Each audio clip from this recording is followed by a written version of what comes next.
ప్రియమైన సహోదర సహోదరి, దేవుని అపారమైన ప్రేమను అనుభవించడానికి సిద్ధంగా ఉండండి. మీ మనస్సులో ఉన్న అన్ని భారాలను ఈ ప్రార్థన ద్వారా ప్రభు పాదాల చెంత ఉంచుదాం. నిరాశ నుండి విడుదల మరియు మనశ్శాంతి కొరకు ప్రార్థన.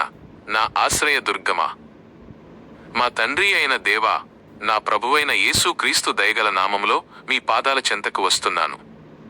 నా హృదయాన్ని బరువైన నిరాశ మరియు లోతైన విచారం కమ్మేసిన ఈ సమయంలో నేను మిమ్మల్నే నా సహాయకునిగా, నా రక్షకునిగా చూస్తున్నాను.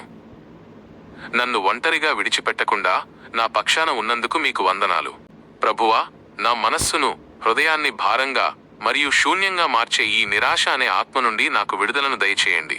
కీర్తనకారుడు పలికినట్లుగా, నా ప్రాణమా, నీవు ఎందుకు కృంగియున్నావు? నాలో నీవు ఎందుకు కలతపడుచున్నావు? దేవుని యందు నిరీక్షణయుంచుము. నేను ప్రశ్నించుకుంటూ మీపై మాత్రమే నిరీక్షణ ఉంచుతాను. వాక్యం ప్రకారం నా విచారానికి బదులుగా సంతోష తైలమును, నా భారమైన ఆత్మకు బదులుగా స్తుతి వస్త్రాన్ని ధరింపజేయండి. తండ్రి, నా ఆలోచనలు, ఉద్వేగాలు మీ నియంత్రణలోకి వచ్చునుగాక.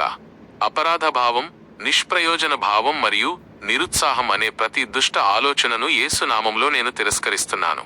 మీ శాంతిని నా హృదయంలో, నా మనస్సులో నిండుగా ప్రవహింపజేయండి. ఆ శాంతి సమస్త జ్ఞానమునకు మించినది. నా శరీరం, నా మెదడు, నా హృదయం సంపూర్ణంగా స్వస్థపరచబడునుగాక. నాకు నూతన శక్తిని, సుబుద్ధిని దయచేయండి.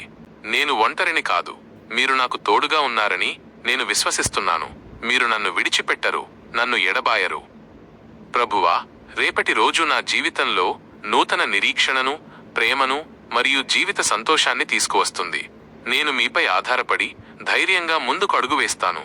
నన్ను ప్రేమిస్తున్నందుకు, కాపాడుతున్నందుకు మరియు ఈ లోతైన కష్టకాలం నుండి నాకు విడుదలను ఇస్తున్నందుకు మీకు వందనాలు.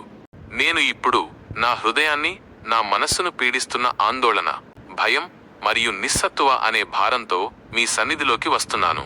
నా చింతలను మీపై వేయకుండా నా సొంత ప్రయత్నాలలో విఫలమైనందుకు నన్ను క్షమించండి. ప్రభువా, నా మనస్సులో నిరంతరం తిరుగుతున్న ప్రతి ఆందోళన పూరిత ఆలోచనను, నా భవిష్యత్తు గురించి ఉన్న ప్రతి చింతను నేను మీపై వేస్తున్నాను. ఈ భారాన్ని నేను మోయవలసిన అవసరం లేదు. దయచేసి వాటిని మీరు తీసుకోండి. నా మానసిక శక్తిని హరిస్తున్న ప్రతి భయాన్ని, ప్రతికూలతను మరియు అపనమ్మకాన్ని నేను యేసుక్రీస్తు శక్తివంతమైన నామములో ఖండిస్తున్నాను. నా హృదయాన్ని, నా మనస్సును సమస్త జ్ఞానమునకు మించిన దేవుని సమాధానము కావలియుండాలి. నాకు నిమ్మళమైన హృదయాన్ని దయచేయండి. నేను విశ్రాంతి తీసుకుంటాను, ఎందుకంటే మీరు నా పక్షాన ఉన్నారు. నా ఆలోచనల వేగాన్ని తగ్గించండి. నేను ప్రశాంతంగా ఉండి మీ ప్రేమను అనుభవించడానికి నాకు సహాయం చేయండి. ప్రభువా, నేను ఆందోళన బదులు కృతజ్ఞతతో మరియు విశ్వాసంతో జీవించడానికి నాకు సహాయం చేయండి. నా అవసరాలన్నీ తీర్చడానికి మీరు నమ్మదగినవారు అని నేను నమ్ముతున్నాను. నాకు అద్భుతమైన శాంతిని ఇచ్చి ఆందోళన నుండి సంపూర్ణ విడుదల దయచేసినందుకు మీకు కృతజ్ఞతాస్తుతులు. యేసుక్రీస్తు శక్తిగల నామములో మనశ్శాంతిని పొందుతూ ప్రార్థిస్తున్నాను. ఆమెన్. ఈ ప్రార్థన మిమ్మల్ని బలపరిస్తే దయచేసి వీడియోను లైక్ చేయండి మరియు మీ స్నేహితులు మరియు కుటుంబ సభ్యులతో పంచుకోండి. మరిన్ని ఆశీర్వాదకరమైన ప్రార్థనలు మరియు సందేశాల కోసం మా ఛానల్ను సబ్స్క్రైబ్ చేసుకోండి. క్రింద కామెంట్లలో మీ ప్రార్థన అభ్యర్థనలను లేదా మీరు అనుభవించిన సాక్ష్యాన్ని మాతో పంచుకోండి. దేవుడు మిమ్మల్ని ఆశీర్వదించునుగాక.